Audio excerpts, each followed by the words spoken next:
What did you do as a child that you hid from your parents? Back in the 60s, my younger brother got a 7 by 7 foot water bed. My dad refused to let him set it up in his upstairs bedroom, because he was sure the floor wouldn't hold it. But my brother had a 7 by 7 foot walk-in closet attached to his room, and he knew Dad never looked in it, so he set the bed up in his closet.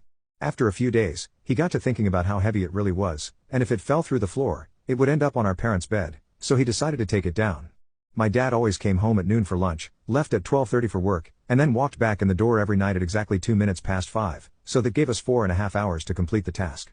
He got the garden hose from the garage, attached it to the waterbed valve, and ran it down to the bathtub below his bedroom. Wouldn't logic say that water would run down that hose into the tub? No way. Nothing we could do would make it go down the hose. Finally, Mom came home from work at 2:30. She already knew about the bed being set up. She was a lot more lenient than Dad. She decided to help us, and we decided that we'd roll the bed to top of the stairs, down the stairs, and sideways into the bathroom, and put the valve right into the tub to empty it. What were we thinking? There was Mom, my brother, my sister, my best friend, and my boyfriend, and we all got behind it to roll it, and my boyfriend stayed in front of it to help guide it. When we got it to the top of the stairs, we realized how silly our idea was. There was no way we could control it going down the steps, and there was a thin wall about 4 feet from the base of the steps, separating them from the living room.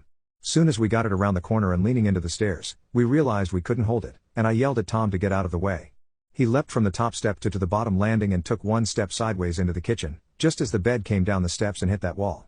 The wall didn't break. The bed bounced up and hit the ceiling a few times before coming to a slushing halt. We were all shaking by that time. We shoved and rolled the bed about 7 feet sideways into the bathroom, got the valve over the tub, and started to squeeze. Mom ran and started to fix supper. I rolled up the hose and put it back in the garage, and my brother and friend squeezed the water out of the bed.